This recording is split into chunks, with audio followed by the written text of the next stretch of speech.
This again? The primary drain line. It wasn't glued, and so I mean obviously I left it like that, but I noticed it wasn't glued. So, it wasn't glued, so you put it back in. yeah, right? no, Okay, yeah. I mean it was like that. I shook it just because sometimes they come loose, and obviously if somebody accidentally bumps into it and doesn't notice, it's gonna stay and it's leaking water and it's gonna flood the ceiling. So that I found, and then there it goes, and then it connects to a black hose that goes that way. It's buried under the insulation. I don't know where it goes to.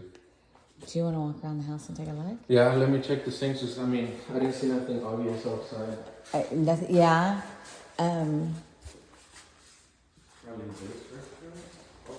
I know. I was wondering if it's in one of these sinks.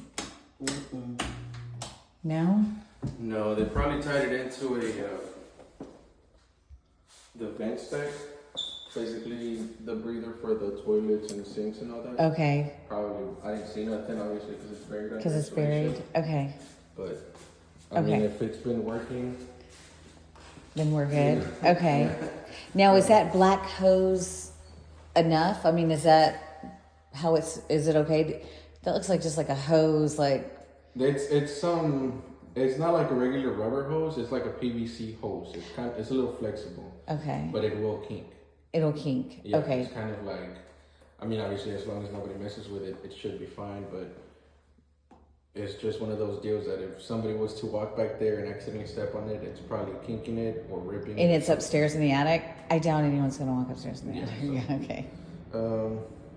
The coil wasn't super dirty. Okay. Just a little bit.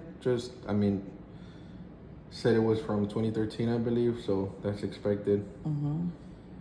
The return, it was the insulation falling off. Okay. And it seems like it's just dust, but obviously, I feel like it's going around the filter. I don't know. It's going to ruin the filter. Okay. I mean, the filter itself was already dirty. The outside unit, I feel like it's not super dirty. That's normal with it being, 11 years old. Mm-hmm. But I would wash it down with a garden hose. That's typically what we do in our maintenance programs. Sorry. The breaker, another issue I noticed is the breaker is not the size it should be. Oh, yeah, they never are. 30 amp, the minimum size is 30 amp, the maximum is 40. And on the actual breakers, I didn't see, there was only 130, which was this green one here. And that says dishwasher. But on this picture, it said number 7. Wall by heater AC controller. I guess this wall, I don't know. But I guess you could say it's not the size.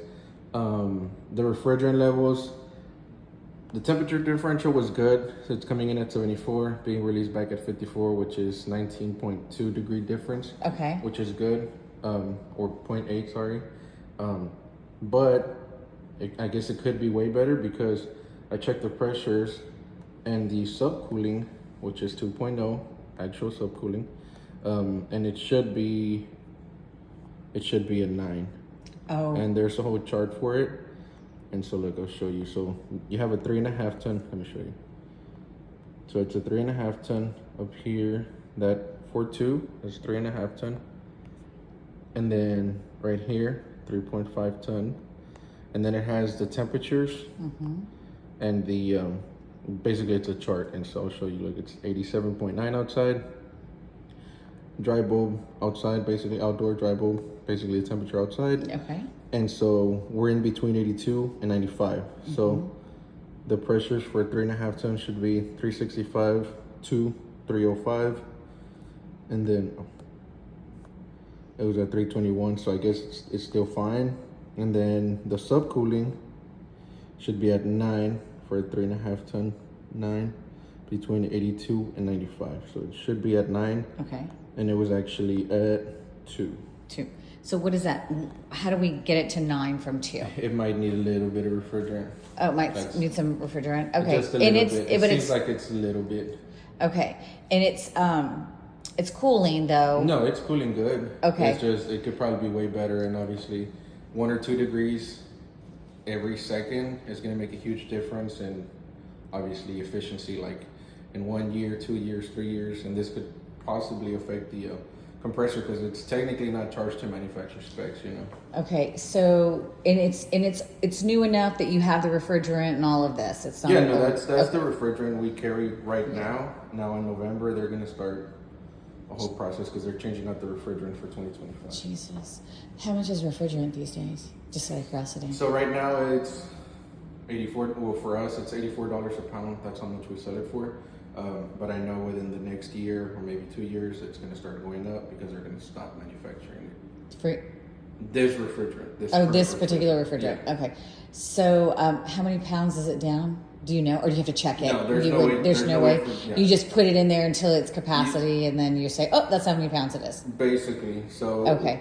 when this subcooling goes from 2 to 9, 9, we know that's it. what it can be 1 pound, it can be 3 pounds. Okay. I mean, from my experience, sometimes the homeowners tell me, "Oh, it's going to take 4 or 5 pounds," and it ends up taking 2, and it's charged perfectly. Or sometimes it just takes a couple ounces. Okay. So, Okay. Cool. All right. but yeah, other than that, I didn't really find like a major issue where I'm like, oh no. Okay, that's Yeah. great. That makes me feel better. I appreciate you. Yeah, yeah. I mean, I opened up the coil. It wasn't super dirty with it being 11 years old. Mm-hmm. The static pressure for the whole system was at 0.75, which is good. That's really good, honestly, for Okay. the whole system. So, Okay. but yeah, that's it.